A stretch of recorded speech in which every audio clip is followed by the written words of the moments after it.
সর্দার যেদিন সে মৃত্যুবরণ করে আল্লাহ রাসূল সাল্লাল্লাহু আলাইহি ওয়াসাল্লাম বলেন ইন তাস্তাগফির লাহুম আও লা তাস্তাগফির লাহুম ইন তাস্তাগফির লাহুম 70 মাররা, হে মুহাম্মদ তুমি এই মুনাফিকের সর্দার, এই মুনাফিকের সর্দার যে 5 ওয়াক্ত নামাজ জনাব মুহাম্মদ রাসূলুল্লাহ সাল্লাল্লাহু আলাইহি ওয়াসাল্লামের পিছন দিকে পড়তো, কেন?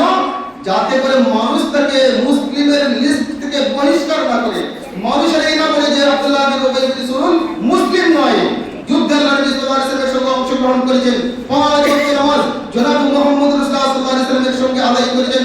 তা সত্ত্বেও আল্লাহ তাবারক ওয়া তাআলা বলেন ইন্নাল মুনাফিকিন ফিদ দারকিল আসফালি মিনান নার, মুনাফিকের ঠিকানা জাহান্নামের সবথেকে নিচু স্থানে।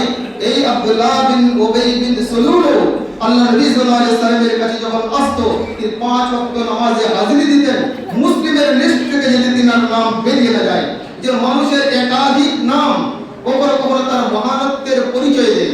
আল্লাহ তাবারক তাআলার একাধিক নাম, আল্লাহ তাবারক হাদিস ইন তাস্তাগফির লাহু, এই আব্দুল্লাহ বিন উবাই বিন সুলুলের জন্য মুহাম্মদ তুমি ক্ষমা প্রার্থনা করো চাই না করো, ইন তাস্তাগফির লাহু 70 মাররা, তুমি এর জন্য যদি 70 বারও ক্ষমা প্রার্থনা করো লা ইয়াগফিরুল্লাহ লাহ, আল্লাহ তাবারক তাআলা তাকে ক্ষমা করবে না।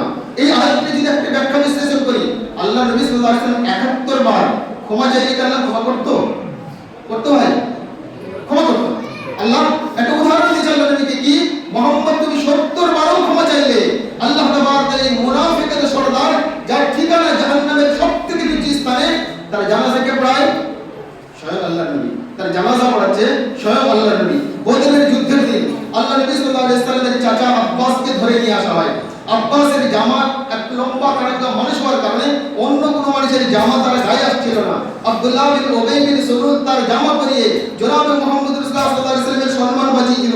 যেদিন তার মৃত্যুবরণ ঘটে, তার ছেলের নাম আব্দুল্লাহ, সে জনাব মুহাম্মদ রাসূলুল্লাহ সাল্লাল্লাহু আলাইহি ওয়াসাল্লামকে বলেছিল মুহাম্মদ সাল্লাল্লাহু আলাইহি ওয়াসাল্লাম আপনি যদি আপনার জামাটা খুলে আমার বাবাকে দিতেন, সে কাপড় দিয়ে আমি আমার বাবাকে একটু কি করতাম, কাপড় পরিয়ে দিতাম। যে কাপড় জামা আপনি পরে আছেন, এই আপনার পরে থাকা জামাটা আমার বাবার শরীরে স্পর্শ করলে যদি আল্লাহ তাবারক তাআলা তার আযাবে একটু কম করে দেয়, আযাব যদি একটু হালকা করে দেয়, জনাবে মুহাম্মদ রাসূলুল্লাহ সাল্লাল্লাহু আলাইহি ওয়াসাল্লাম রাহমাতুল লিল আলামিন নিজের জামাটি খুলে দিলেন, আব্দুল্লাহর হাতে দিয়ে দিলেন, যাও তোমার বাবাকে তুমি কি করো, আমার এই জামা পরিয়ে কাফন দিয়ে দাও। কাফন নিয়ে চলে যায়। কিছুক্ষণ পরে আবার এসে উপস্থিত হয়, হে আল্লাহর রাসূল আমার পিতা মুনাফিকের সর্দার, আল্লাহ তাআলা তাকে কখনোই ক্ষমা করবে না। রাসূল আমি নিজের মনকে সান্ত্বনা দেওয়ার জন্য একটু বলি, আপনি যদি স্বয়ংকে জানাজার নামাজটা পড়িয়ে দিতেন। জনাবে মুহাম্মদ রাসূলুল্লাহ সাল্লাল্লাহু আলাইহি ওয়াসাল্লাম তার জানাজার নামাজে পড়ার জন্য প্রস্তুতি হয়ে যান।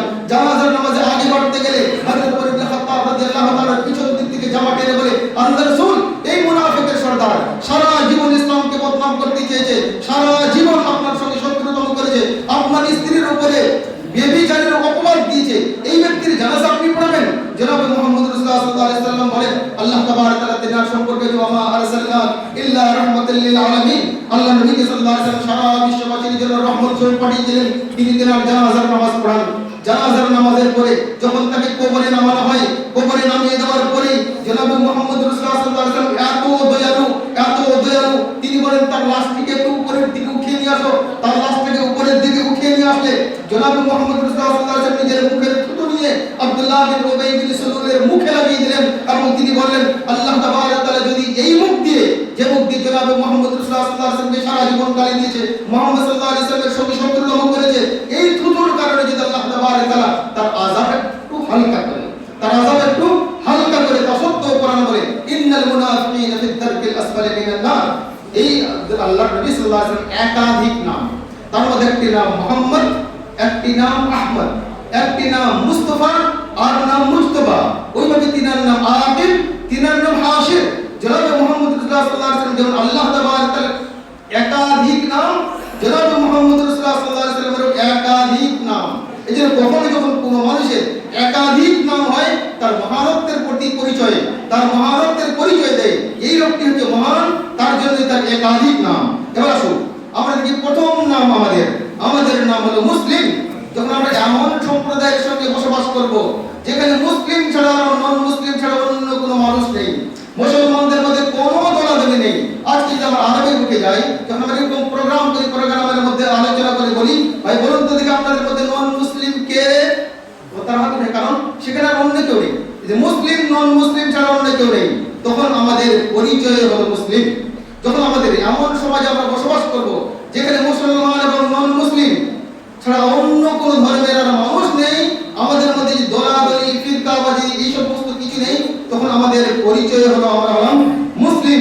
কিন্তু আমরা নিজেকে মুসলিম বলে দাবি করি, কিন্তু মুসলমানদের যখন চতুর্দিকে বিস্তার ঘটলো, চারিদিকে মুসলমানেরা ছড়িয়ে পড়লো এবং মুসলমানেরা সুন্নতের সঙ্গে সঙ্গে বেদাতের আবিষ্কার ঘটালো, যখন মুসলমানদের মধ্যে বেদাত মিশ্রিত হলো আর পিওর ইসলাম থাকলো না, ইসলামের মধ্যে মানুষ বেদাতকে মিক্সচার করে দিল, সেই সময় একজন মুসলিমের নাম মুসলিম থেকে আমাদের অপর নাম গ্রহণ করতে বাধ্য হলাম। তখন আমাদের পরিচয় শুধু মুসলিম দিলে বেদাতি এবং নন বেদাতি তাদের মধ্যে মিক্সচার হয়ে যাবে, চেনা যাবে না কোন লোকটি প্রকৃতপক্ষে মুসলিম আর কোন লোকটি প্রকৃতপক্ষে মুসলিম নয়। ওই সময় আমাদের নাম হলো আমরা হলাম সুন্নি, অর্থাৎ আমরা হলাম আহলে সুন্নাহ ওয়াল জামাআহ। আমরা কোন বেদাতের ধারধারি না, আমরা বেদাতি নই, আমি হলাম সুন্নি, অর্থাৎ আমার পরিচয় হলো আমি আহলে সুন্নাহ ওয়াল জামাআহ, সুন্নাতের অনুসরণকারী, আমি বেদাতের ধারীবাসী নই, আমার নাম বেদাতীদের অন্তর্ভুক্ত নয়। তখন আমাদের নাম মুসলিম বাদ দিয়ে মুসলিমের সাথে সাথে আমি হলাম আহলে সুন্নাহ ওয়াল জামাআতের অন্তর্ভুক্ত। ওইভাবে কিছু মানুষ নিজেকে আহলে সুন্নাহ ওয়াল জামাআতের দাবিদারি করলো, যেমন আমাদের সমাজে অনেকরা আছে, হানাফিরা, মালিকিরা, শাফিঈরা, হাম্বলীরা, সবাই দাবি করে আমরা হলাম আহলে সুন্নাহ ওয়াল জামাআহ, আমরা বেদাতি পন্থীর নই, আমরা সুন্নতের অনুসরণ করি, আমরা সুন্নতপন্থী, সুন্নতকে মেনে চলি।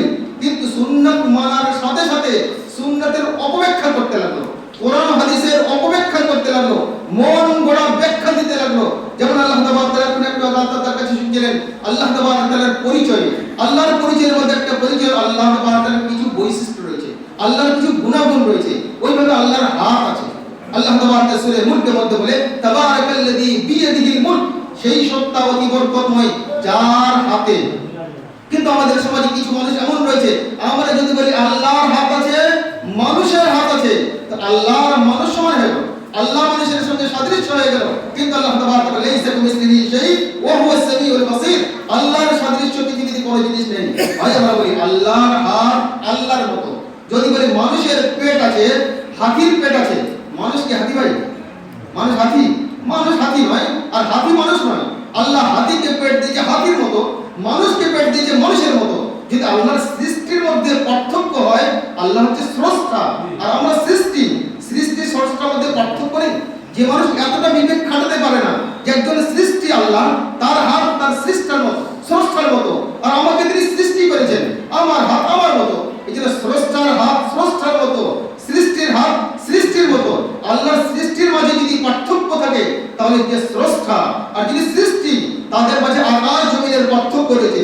এই যে যখন তারা হাদিস ও কোরআনের অপব্যাখ্যা করতে লাগলো, তখন তাদের বিপক্ষে আমাদের নাম হলো সালাফি। ভাই আমরা কোন মানুষের মন গড়া ব্যাখ্যা আমরা পছন্দ করি না। আল্লাহ তাবারক ওয়া তাআলা বলেন ফাইন আমানু বিমিসলি মা আমানতুম বিহি ফাকাদ ইহতাদাউ, আরে তোমরা যদি ঈমান নিয়ে আসো তাদের মতো, যেভাবে সাহাবারা জনাবে মুহাম্মদ রাসূলুল্লাহ সাল্লাল্লাহু আলাইহি ওয়াসাল্লামের প্রতি ঈমান নিয়ে এসেছিলেন, তাহলে তোমরা হেদায়েত পেয়ে যাবে। এই জায়গায় আমরা বলবো, তখন আমরা বলি আমরা কোনো অপব্যাখ্যাই করি না, তার পিছন দিকে আমাদের জীবনকে উৎসর্গ করি না, আমরা সুন্নাতের পরিপন্থী চলি। তখন আমাদের পরিচয় হলো সালাফি, আমরা সালাফে সালেহিন। জনাবে মুহাম্মদ রাসূলুল্লাহ সাল্লাল্লাহু আলাইহি ওয়াসাল্লাম, তিনার পরে হযরতে আবু বকর সিদ্দিক, ওমর ফারুক, সমস্ত সাহাবায়ে কেরাম, তাবেঈন, আতবা তাবেঈন এবং মুহাদ্দিসিন ইকরাম এবং আইম্মায়ে-গণ, তাদের অনুকরণ করি, তাদের বুঝার মতো আমরা কোরআনকে বুঝতে চাই। তখন আমাদের পরিচয় হলো আমরা হলাম সালাফি। ওইভাবে সালাফিদের মধ্যে আবার কিছু কিছু মানুষ এমন রয়েছে যারা কোনো মানুষকে ব্যক্তি পূজায় লিপ্ত হয়ে গেল, নিজেকে সালাফি বলে দাবি করে, কিন্তু সালাফি দাবি করার পরেও সে কিছু ব্যক্তি পূজায় লিপ্ত হলো। অমুক এই বলেছে, অমুক এই বলেছে, অমুক এই বলেছে, অমুকের মতটাই হাদিস করার বাদ দিয়ে বলছে অমুকের মতটাকেই প্রাধান্য দাও, অমুকের মতটাকে আমরা প্রাধান্য দিই, অমুকের মতটাকে আমরা ভালো মনে করি, অমুকের মতটা আমাকে ভালো লাগে। ওই সময় আমাদের পরিচয় হলো ভাই একজন মুসলিম, একজন আহলুল হাদিস, কোন ব্যক্তি পূজারী নয়। আল্লাহ রাসূল যা বলেছে, আল্লাহ রাসূলের সামনে আমরা নিজেদের মাথাকে মাথানত করি, আমান্না ওয়া সাদ্দাকনা। আল্লাহ রাসূল সাল্লাল্লাহু আলাইহি ওয়াসাল্লাম তারা যত উম্মত পাঠিয়েছেন, উম্মতদের মধ্যে কিছু উম্মত এমন ছিল যারা কারোর কথা, নবী রাসূলদের কথা শুনতেই চাইতো না। যেমন কে? হযরত নূহ আলাইহিস সালামের বংশধররা তার কানে আঙ্গুল ঢুকিয়ে দিত, যাতে আমরা কি করতে পারি, নূহ কোথায় না শুনি, তার কথাই আমাদের কানে না আসে। এজন্য কিছু সম্প্রদায়ের মানুষ এমন ছিল যারা কানে আঙ্গুল ঢুকিয়ে দিতে, যাতে নবী রাসূলের কথা আমাদের কানে না আসে। হযরত মূসা আলাইহিস সালামের বংশধররা বনি ইসরাঈল এমন ছিল কি সামি'না ওয়া আসাইনা, আরে শুনবো মানবো না, শুনবো মানবো না। কিন্তু আহলে হাদিসের বাচ্চারা এমন মানুষ যে জনাব মুহাম্মদ রাসূলুল্লাহ সাল্লাল্লাহু আলাইহি ওয়াসাল্লামের উম্মত হলো এমনই উম্মত যারা বলে সামি'না ওয়া আতা'না, শুনবো এবং আনুগত্য করব, শুনবো এবং মানবো, শুনবো এবং মেনে চলবো। এই জায়গায় কিছু মানুষ যখন দেখলো কি ইসলাম শব্দের অর্থ ভাই কি, ইসলাম মানে আমরা সবাই আমাদের ধর্ম ইসলাম না, ইসলাম ধর্মের অর্থ, ইসলাম ধর্মের অর্থ শান্তি আদৌ না, ইসলাম ধর্মের অর্থ শান্তি আদৌ না। আমাদের দেশে বক্তারা আসে যাদেরকে আমরা 20,000 30,000 40,000 ভাড়া দিয়ে নিয়ে আসি, এই ভাড়া দিয়ে বক্তারা যারা বক্তব্য দিয়ে কি বলেন, ইসলাম মানে শান্তি, ইসলাম মানে শান্তি আদৌ, ইসলাম শান্তির ধর্ম। আসসালাম শব্দটির অর্থ হচ্ছে শান্তি। তো ইসলাম মানে আত্মসমর্পণ করা, ইসলাম মানে সারেন্ডার হওয়া, ইসলাম মানে শান্তি নয়। ইসলাম মানে যা বলে আমান্না ওয়া সাদ্দাকনা, আল্লাহর পক্ষ থেকে যা এসেছে মাথা পেতে মেনে নিলাম, মাথা পেতে মেনে নিলাম, ইসলাম হলো ইসলাম। এইজন্য যদি আপনি আরবি ডিকশনারি খুঁজে দেখেন, মুসলিম ওই উটকে বলা হয় যে উটের নাকে দড়ি লাগানো রয়েছে, যে উটের নাকে দড়ি লাগানো রয়েছে, দড়ির ডোরা রয়েছে মালিকের হাতে, মালিক যাচ্ছে দাঁড়া, দাঁড়িয়ে যাচ্ছে, মালিক যাচ্ছে চলছে, মালিক যাচ্ছে ডানে ঘুর ডানে ঘুরছে, মালিক যাচ্ছে বামে ঘুর বামে ঘুরছে। ওই যার নিজস্ব কোনো অধিকার নেই, যার নিজস্ব কোনো অধিকার নেই। আল্লাহ তাআলা মুমিনদের অধিকার কিনে নিয়েছেন জান্নাতের বিনিময়ে, আল্লাহ তাআলা মুমিনদের অধিকার কিনে নিয়েছেন জান্নাতের বিনিময়ে। এইজন্য একজন মুমিনের আল্লাহ রাসূলের বাইরে কোনো মতামত দেওয়ার কোনো অধিকার নেই, আল্লাহ রাসূলের বাইরে নিজের মতামত দেওয়ার কোনো অধিকার নেই। দুর্ভাগ্যের বিষয়, আমরা গ্রামের প্রতিটা মানুষের মুক্তি, আমরা গ্রামের প্রত্যেকটা লোকের মুক্তি, ফতোয়া দিতে দ্বিধাবোধ করি না। আপনি যদি বলেন আমার পেটে ব্যথা হচ্ছে, কি বলে কমসে কম হাতুড়ে ডাক্তার হলো আপনাকে ডাক্তার দেখিয়ে দে ভাই, ডাক্তারের কাছে যাও। কিন্তু যদি বলেন আর ইসলামের অমুক বিষয় কি, আমার মত এটা, আমার মন এটা করছে, আমার মন ভাই ইসলামের দিকে আমরা সবাই মুক্তি। অথচ ফতোয়া দেওয়া শব্দের অর্থই হলো আল্লাহ রাসূলের পক্ষে সিগনেচার করা। আল্লাহ রাসূল বর্তমানে নেই, আল্লাহ রাসূলকে হাদিস আল্লাহ রাসূল বেঁচে ছিল, আল্লাহর পক্ষ থেকে জনাব মুহাম্মদ রাসূলুল্লাহ সাল্লাল্লাহু আলাইহি সাল্লাম সিগনেচার করতে গেলেন। যখন আমরা ফতোয়া দিব, ফতোয়া শব্দের অর্থই হলো আল্লাহ রাসূলের পক্ষ থেকে সিগনেচার করা। এজন্য আমাদের পরিচয় যখন আমরা বলবো কি, যখন মুসলিম নন মুসলিম ছাড়া আর কেউ নেই, তখন আমাদের পরিচয় হলো মুসলিম। যখন মুসলিমদের মধ্যে বেদাতের আবির্ভাব ঘটলো, তখন আমাদের বেদাতীদের বিপক্ষে আমাদের পরিচয়, আমরা বেদাতী নই, আমরা আহলে সুন্নাহ ওয়াল জামাত, আমরা হলাম সুন্নি। আবার যখন কিছু মুসলমান যারা নিজেকে সুন্নি বলে দাবি করে কিন্তু মানুষ কোরআন হাদিসের অপব্যাখ্যা করে, ওই সময় আমাদের পরিচয় হলো আমরা হলাম সালাফি। ভাই কোন ব্যক্তি পূজারী আমরা নই, কোন ব্যক্তির মতামতকে আমরা মেনে নিই না। আল্লাহর রাসূলের সাহাবারা যেভাবে বুঝিয়েছিল তাদের বুঝার মতো আমরা নিজের বুঝকে বিক্রি করে দিয়েছি, তাদের মতোই আমরা কোরআন হাদিসকে বোঝার চেষ্টা করব। যখন মানুষ দেখলো কি কাউকে মতকে প্রাধান্য দিতে লাগলো, সেই সময় আমাদের নাম হলো আহলুল হাদিস, যে আমরা কোরআন হাদিস বাদ দিয়ে অন্য কোন জিনিসকে অন্ধভাবে অনুকরণ করি না, কোন আমরা ব্যক্তি পূজারী নই। তখন আমাদের পরিচয়, তবে হাওয়াই ফাইল নয়। যখন আমরা দেখি কোরআন মাজিদের মধ্যে আল্লাহ তাআলা বিভিন্ন জায়গায় বলেছে ফাবি আই হাদিসিন বাদাহু ইউমিনুন, হে নবী আপনি এই হাদিসের পরে, কোরআনের পরে আর কোন কোরআনের উপরে বিশ্বাস স্থাপন করবেন? ফাবি আই হাদিসিন বাদাহু ইউমিনুন, আল্লাহ তাআলা স্বয়ং কোরআন মাজিদকে হাদিস বলেছে। ফাবি আই হাদিস, এই হাদিসকে বাদ দিয়ে তুমি কোন হাদিসের প্রতি বিশ্বাস স্থাপন করবে? ওইভাবে সূরা কাহফের মধ্যে আল্লাহ তাআলা বলেন ফালাআল্লাকা বাতুন আল্লাম ইউমিনু বিহাদাল হাদিস আসাফা, মুহাম্মদ মনে হচ্ছে এই মক্কার মুশরিকরা যদি এই হাদিসের প্রতি বিশ্বাস স্থাপন না করে তুমি নিজের আত্মাকে ধ্বংস করে দিবে। এইজন্য আল্লাহ তাআলা কোরআনকে হাদিস বলেছেন। এবং জনাবে মুহাম্মদ রাসূলুল্লাহ সাল্লাল্লাহু আলাইহি ওয়াসাল্লাম প্রতি খুতবায় আমরা যখন সুন্নতি খুতবা পাঠ করি, সুন্নতি খুতবায় আমরা বলি ফাইন্না খায়রাল হাদিস কিতাবুল্লাহ, ফাইন্না খায়রাল হাদিস কিতাবুল্লাহ, সবথেকে উত্তম হাদিস আল্লাহ তাআলার কিতাব, আল্লাহ তাআলার কিতাব, এই উত্তম হাদিস আল্লাহ তাআলার কিতাব। হাদিস স্বয়ং আল্লাহ তাআলা কোরআন মাজিদকে হাদিস বলেছেন। জনাবে মুহাম্মদ রাসূলুল্লাহ সাল্লাল্লাহু আলাইহি ওয়াসাল্লাম প্রতি খুতবায় তিনি কোরআন মাজিদকে হাদিস বলেছেন। ফাইন্না খায়রাল হাদিস, সবথেকে উত্তম হাদিস কিতাবুল্লাহ, আল্লাহ তাবারাকার কিতাব অর্থাৎ কোরআন মাজিদ। এজন্য কোরআনের নাম আল্লাহ, আল্লাহর রাসূল উভয়ই রেখেছে হাদিস, উভয়ই রেখেছে হাদিস। এজন্য আল্লাহ তাবারাকার কোরআন মাজিদের মধ্যে কোথাও বলেছেন আহলুল জান্নাহ, কোথাও বলেছেন আহলুন নার। আহলুল জান্নাহ মানে যারা জান্নাতি, আর আহলুন নার মানে যারা জাহান্নামী। আহলুল জান্নাহ এবং আহলুন নার জান্নাতি এবং জাহান্নামী। যারা কোরআন ও হাদিসের অনুকরণ করে তারা হলো আহলুল হাদিস, তারাই হলো আহলুল হাদিস। এতক্ষণ ধরে আমরা আলোচনা করছিলাম যে কিছু মানুষ যে বিভ্রান্ত করার চেষ্টা করে, ভাই আহলুল হাদিস তোমরা নাম কেন রাখো, কেন তোমাদের আহলুল হাদিস পরিচয়? এই যে আহলুল হাদিসটা আমাদের বৈশিষ্ট্যতা না, এটা আমাদের পরিচয়, এটা আমাদের পরিচিতি, যাতে মানুষ আমাদেরকে হক এবং বাতিলের মধ্যে কোনটা গেল হক যাতে মানুষ চিনতে পারে। এই জন্য এটা আমাদের পরিচয় যে আমরা আহলুল হাদিস, আমরা আহলুল হাদিস। এই জায়গায় আমাদের মধ্যে কিছু সংখ্যক মানুষ আরো আবির্ভাব ঘটেছে। যখন আমরা নিজের পরিচয় দিই আহলুল হাদিস, তারা বলে ভাই আমি আহলুল হাদিস নই, আমি সহিহ আহলুল হাদিস। আমি আহলুল হাদিস নই, আমি সহিহ আহলুল হাদিস।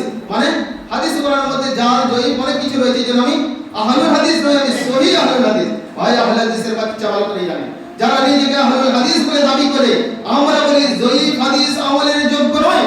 যেটি জয়ীফ হাদিস, যেটা জয়ীফ জাল হাদিস, যেটাকে হাদিস বলে আমরা স্বীকারই করি না। তো যখন একজন আহলে হাদিস বাচ্চার বিশ্বাস আকীদা যেটি জয়ীফ জাল দুর্বল, তার প্রতি আমাদের আমল যোগ্য গ্রহণযোগ্য মনেই করি না। এজন্য আমাকে কি সহিহ আহলুল হাদিস বলার প্রয়োজনই নেই, কারণ আমি জয়ীফকে মানি না, জয়ীফকে হাদিস বলে স্বীকারই করি না। আপনি আপনার কাছে যখন কি থাকবে ভাই, মধু বিক্রি করছেন, সরিষার তেল বিক্রি করছেন, যখন খাঁটি সরিষা কি আর ভেজাল মুক্ত সরিষার তেল মধু বিক্রি করবেন, তখন আপনাকে বলতে হবে কি ভাই এটা খাঁটি সরিষার তেল, পিওর সরিষার তেল, আর পিওর নয়। এটা হচ্ছে খাঁটি মধু, এটা খাঁটি মধু নয়। আপনার কাছে খাঁটি ছাড়া অন্য কিছুই নেই, তখন আপনাকে আর কি খাঁটি লেখা শব্দটা লেখার প্রয়োজন নেই। এজন্য একজন মুসলিম যখন আমরা দেখবো আমাদের নাম মুসলিম, যখন মুসলিম ছাড়া আর কেউ থাকবে না। যখন বেদাতের আবির্ভাব ঘটলো, আমাদের পরিচয় মুসলিম বাদ দিয়ে আমাদের পরিচয় মুসলিমের সঙ্গে সঙ্গে আমাদের পরিচয় হলো আমরা হলাম আহলে সুন্নাহ ওয়াল জামাত কিংবা আমরা হলাম সুন্নি। ওইভাবে মুসলমানদের মধ্যে যখন আবার কিছু মানুষ কোরআন হাদিসের অপব্যাখ্যা করতে লাগলো, তখন আমাদের পরিচয় হলো আমরা হলাম সালাফি, আমরা সালাফদের অনুসরণকারী। আবার যখন কিছু মানুষ সালাফদের অনুসরণকারী বলল, কিছু ব্যক্তি পূজারে লিপ্ত হলো, তখন আমাদের পরিচয় হলো আমরা আহলুল হাদিস, আমরা আহলুল হাদিস। এইজন্য আহলে হাদিসদের জন্ম কবে হয়? এটা হলো আমাদের বৈশিষ্ট্যগত নাম, যে আমাদের নাম পরিচয় হলো আহলুল হাদিস। এই আহলে হাদিসদের জন্ম কবে? ইংরেজদের পিরিয়ডে?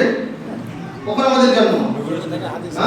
যেদিন গারে হিরায়, যেদিন গারে হিরায় জনাব প্রথম আয়াত পড়েছে ইকরা বিসমি রাব্বিকাল্লাযী খালাক খালাকাল ইনসানা মিন আলাক ইকরা রাব্বুকাল আকরাম আল্লাযী আল্লামা বিল কলম আল্লামাল ইনসানা মা লাম ইয়ালাম। যেদিন দুই আমিনের একত্রিত হয়, আকাশের আমিন, ফেরেশতাকুলের আমিন এবং পৃথিবীর সমস্ত মানুষদের আমিন, জনাব মুহাম্মদ রাসূলুল্লাহ সাল্লাল্লাহু আলাইহি ওয়াসাল্লাম দুই আমিনে একত্রিত হয়ে আল্লাহর বাণী থেকে শোনা হয়।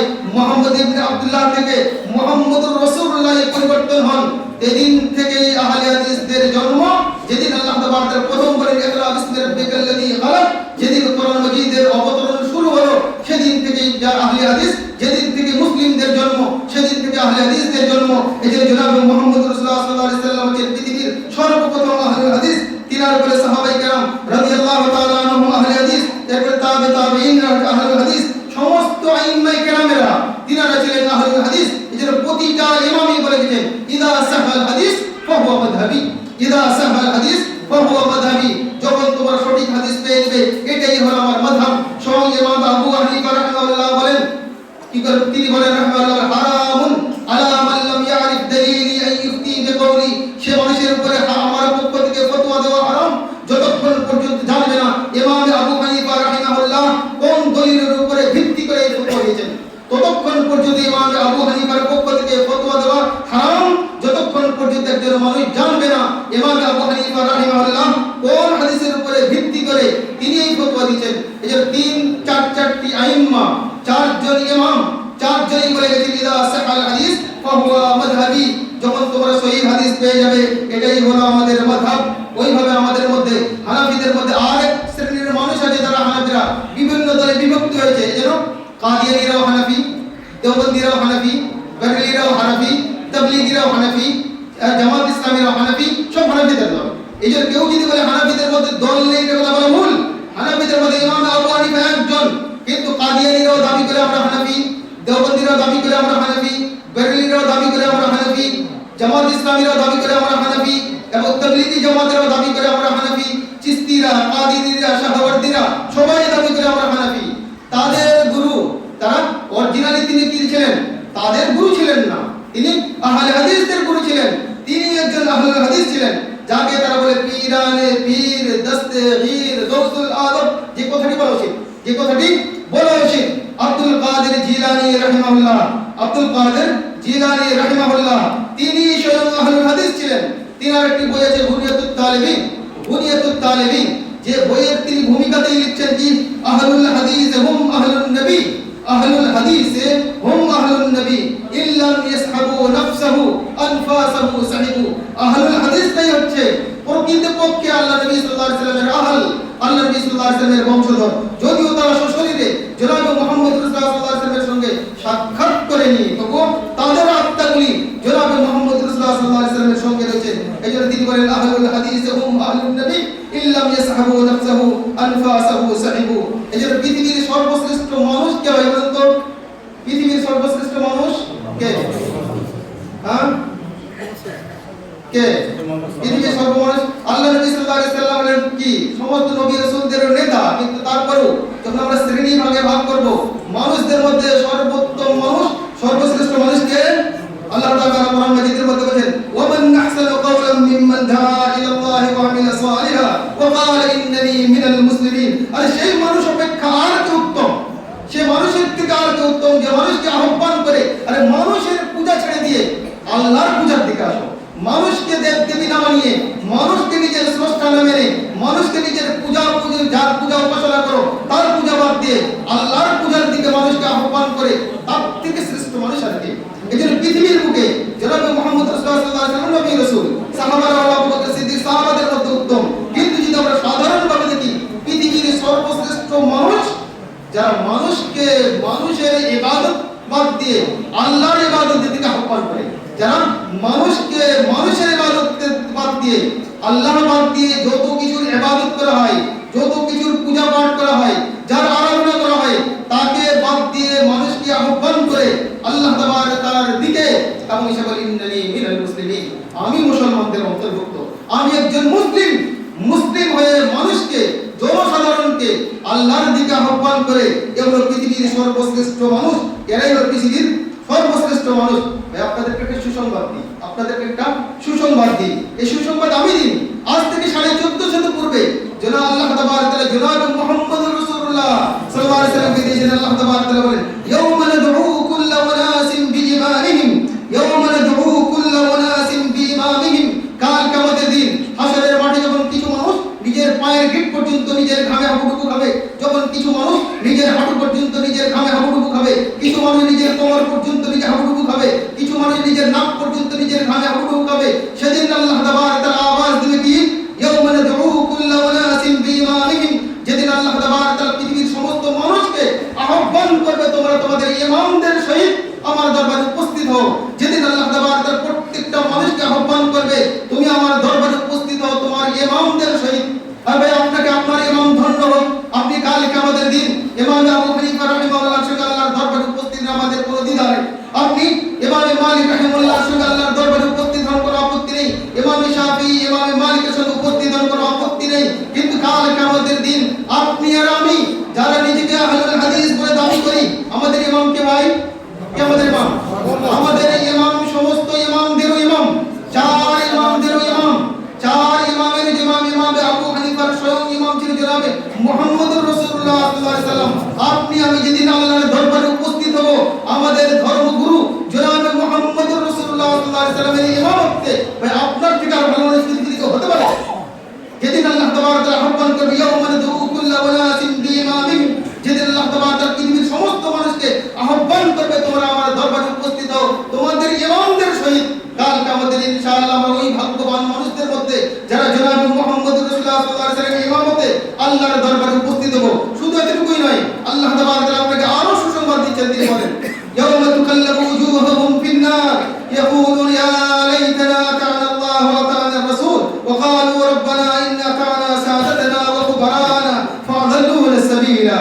রব্বানা আতিহিম দি'ফাইন মিনাল আযাব ওয়ালআনহুম লা'নান কাবীরা।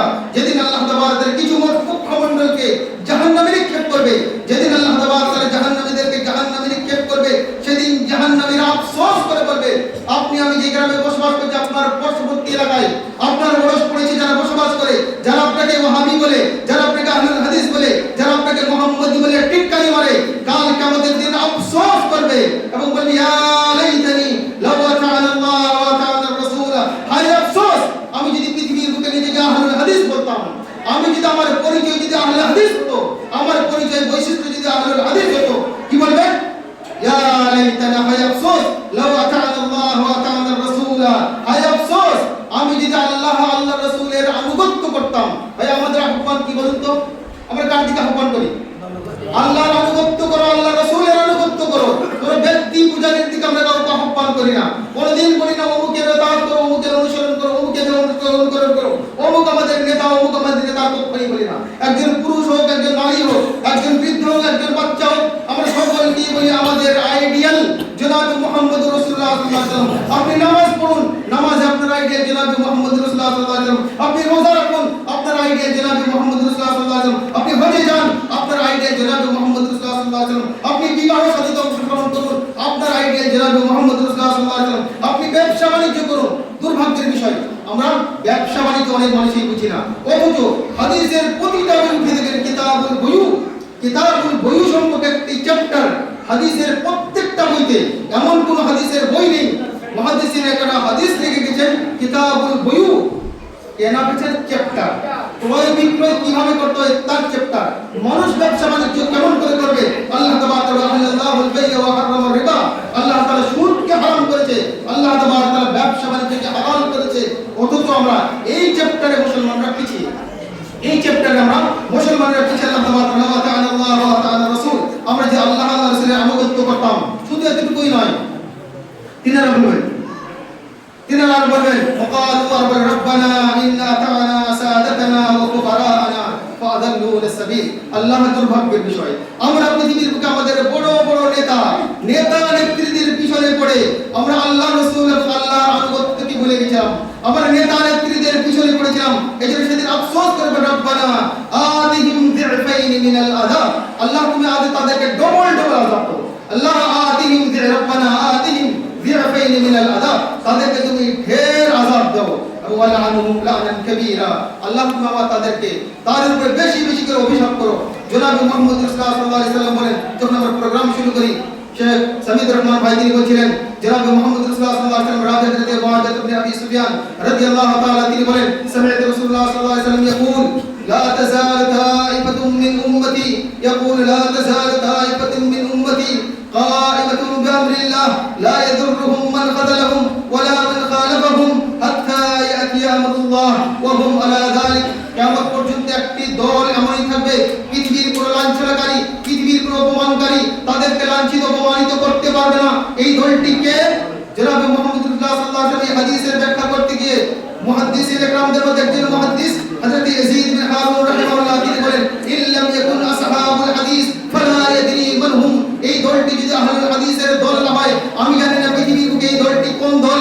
ওইভাবে ইমাম ইবনুল মুবারক রাহিমাহুল্লাহ তিনি বলেন, হুম ইনদি আসহাবুল হাদিস, ওই দলটি হচ্ছে আমার কাছে আহলুল হাদিসের দল। স্বয়ং মুহাম্মদ বিন ইসমাঈল আল বুখারী, ইমাম বুখারীর লেখক তিনি বলেন, মুহাম্মদ বিন ইসমাঈল তিনি বলেন, তিনার শিক্ষক আলী ইবনুল মাদিনী এই হাদিস বর্ণনা করার পর তিনি বলেন, হুম আসহাবুল হাদিস, তারা হচ্ছে আসহাবুল হাদিস, আহলুল হাদিস। স্বয়ং চার ইমামদের মধ্যে একজন ইমাম আহমদ বিন হাম্বল রাহিমাহুল্লাহ তিনি বলেন, মান হাযাল হাদিস ফাকাল ইল্লাম ইয়াকুন হাযিহি তাইফাল মানসুরা আসহাবুল হাদিস ফালা আদরি মান হুম। যদি এই দলটি নাজাত প্রাপ্ত দলটি আহলুল হাদিস না হয়, তাহলে পৃথিবীর কোন দল সে সম্পর্কে আমরা জানি না। এই যে ভাই কিছু মানুষ বলে আমাদেরকে বিভ্রান্ত করার চেষ্টা করে, আরে তোমরা তো স্বল্প মুসলিমার কয়েকটা মানুষ, তাহলে যাদের দল অধিক তাদের অনুকরণ করো। ভাই বলেন তো দেখি পৃথিবীতে মুসলিমদের সংখ্যা বেশি না নন মুসলিমদের সংখ্যা বেশি? নন মুসলিমদের সংখ্যা বেশি। আল্লাহ তাআলা জনাব মুহাম্মদ সাল্লাল্লাহু আলাইহি ওয়াসাল্লামকে বলেন, ওয়া ইন তুতি আকতারা মান ফিল আরদ ইযিল্লুকা আন সাবিলিল্লাহ। হে মুহাম্মদ, তুমিও যদি অধিকাংশ মানুষের অনুকরণ করো, আনুগত্য করো, লাইদিল্লুকা ফি আন সাবিলিল্লাহ, তাহলে তোমাকে আল্লাহর রাস্তা থেকে পথভ্রষ্ট করে দিবে। মুহাম্মদ তুমিও পথভ্রষ্ট হয়ে যাবে। এইজন্য ভাইরা আমার সতর্ক হওয়ার প্রয়োজন রয়েছে। এইজন্য আপনি গৌরব করে ফখরের সাথে গৌরবের সাথে বলুন আপনি আহলুল হাদিস। ওইভাবে আমাদের পরিচয়ের মধ্যে একটা পরিচয়। আহলুল হাদিস এতদিন মানুষ জানছিল না, কারণ ও তো আমরা রিসার্চ করতাম না। এই বক্তব্যটা বলে আমার বক্তব্য, এই পয়েন্টটা বলে বক্তব্য শেষ করব। মুহাম্মদী, আজ থেকে আমরা 10 বছর 15 বছর 20 বছর পর্যন্ত যে আমাদের বিয়ের জন্য যে প্রস্তাব দেওয়া হতো, তখন আমাদের মধ্যে আমরা কি বলতাম, অমুক গ্রাম মুহাম্মদী, এটা হলো হানাফি, এটা হলো মুহাম্মদী গ্রাম, এটা হলো হানাফি গ্রাম। ওই সময় যখন আমরা কি করতাম, মানুষ কত জানতাম না, মানুষ যখন আমরা কত জানতাম না। হানাফিরা নিজেকে হানাফি বলে দাবি করে, শাফিঈরা নিজেকে শাফিঈ বলে দাবি করে, মালিকিরা মালিকি বলে দাবি করে, হাম্বলীরা হাম্বলী বলে দাবি করে। তখন আমরা বলতাম ভাই আমাদের ইমাম কেউ নেই, আমাদের ইমাম 4 ইমামদেরও যে ইমাম জনাব মুহাম্মদুর রাসূলুল্লাহ সাল্লাল্লাহু আলাইহি ওয়াসাল্লাম, তার দিকে সম্পর্ক করে আমরা বলতাম আমাদের নাম মুহাম্মদী, আমাদের নাম মুহাম্মদী। আইনুল বারী রাহিমাহুল্লাহ, তিনি আমাদের পশ্চিম বাংলা আহলে হাদিসদের সভাপতি হওয়ার পূর্বে যখন আমাদের পার্শ্ববর্তী গ্রাম, আমরা অনেকেই চিনি না, মহিপালের পার্শ্ববর্তী গ্রাম শালুকপুরি গ্রাম, মহিপালের পার্শ্ববর্তী গ্রাম শালুকপুরি গ্রাম, এই শালুকপুরি গ্রামে 2 ভাই আব্দুল্লাহ আল কাফি ও আব্দুল্লাহ আল বাকি আল কুরাশি, আব্দুল্লাহ আল কাফি আর আব্দুল্লাহ আল বাকি আল কুরাশি, তারা এই আহলুল হাদিস পত্রিকা, যে পত্রিকার এডিটর ছিলেন শেখ আব্দুল বারী আলিয়ামি সাহেব, এই পত্রিকা তিনি আহলুল হাদিস নাম রাখার পূর্বে, এই পত্রিকার নাম বাংলা 2 বাংলা বিভক্ত হওয়ার পূর্বে এই পত্রিকার নাম ছিল মুহাম্মদী পত্রিকা। এই পত্রিকার নাম ছিল মুহাম্মদী পত্রিকা, যার এডিটর দূরের নয় ভাই, আমাদের দক্ষিণ দিনাজপুর, আর শুধু দক্ষিণ দিনাজপুর, অন্য জায়গার নয়, আমাদের কুশমন্ডি থানার অন্তর্গত 3 নম্বর অঞ্চলের মহিপালের পাশের গ্রাম শালুকপুরি গ্রাম।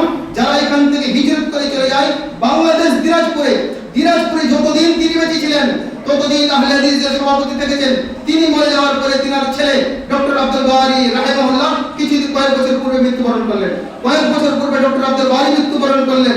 যতদিন তিনার বংশ বেঁচে ছিল, তিনি বেঁচে ছিলেন, তিনি আহলে হাদিসের সভাপতি ছিলেন। তিনার মৃত্যুর পরে তিনার ছেলে ডক্টর আব্দুল বারী অন্য জায়গার লোক নয়, আমাদের কুশমন্ডি থানার অন্তর্গত মহিপালের পার্শ্ববর্তী এলাকা শালুকপুরি গ্রামের মানুষ। এজন্য আপনাদের এখানে আজকে বক্তব্য দিতে এসেছেন শেখ আব্দুর রকিব আল বুখারী, আব্দুর রকিব আল মাদানী। তিনার একটি বই, তিনি যখন লাস্ট বছরে ছিলেন কিশোরগঞ্জে একটি থিসিস লিখেছিলেন আহলে হাদিসদের পরিচয়। ওই আহলে হাদিস থিসিসের মধ্যে একটা তিনার টপিক ছিল ওলামায়ে শালুকপুরি, ওলামায়ে শালুকপুরি। ওইভাবে বাংলাদেশের প্রফেসর ডক্টর আসাদুল্লাহ আল গালিব, তিনি একটি বই লিখেছেন আহলে হাদিস আন্দোলন, আহলে হাদিস আন্দোলন। ওই আহলে হাদিস আন্দোলনের বইয়ের মধ্যে তিনি একটা চ্যাপ্টার লিখেছেন ওলামায়ে শালুকপুরি। বাইরের মানুষ সারা বিশ্বে আমাদের শালুকপুরি গ্রাম, কুশমন্ডি থানার অন্তর্গত এই গ্রামের মানুষ বিশ্বের মানুষেরা চিনে। কিন্তু দুর্ভাগ্যের বিষয়, আমরা এই এলাকার অবগত অন্তর্গত হওয়া সত্ত্বেও আমরা এলাকায় চিনি না, এই মানুষগুলোকে চিনি না ভাই। এই জন্য আহলে হাদিস কোনো নতুন দল নয়, আহলে হাদিস কোনো নতুন দল নয়। আপনি আমি হয়তো আমাদের জন্মের পূর্বেই সারা বাংলাদেশ ছেড়ে এখান থেকে চলে গেছে। তার পত্রিকা লিখতেন মুহাম্মদী পত্রিকা, যেই পত্রিকার নাম দিয়েছিলেন শেখ আব্দুল বারী রাহিমাহুল্লাহ আহলুল হাদিস পত্রিকা। ভাই এই জন্য আপনি নিজেকে চিনুন, আপনি নিজেকে চিনুন। আল্লাহ তাআলা আমাদেরকে যতদিন দুনিয়ার বুকে বাঁচিয়ে রাখুন, মুসলমান বাঁচিয়ে রাখুন। أقول قولي هذا استغفر الله لي ولكم ولسائر المسلمين فاستغفروه إنه هو الغفور الرحيم।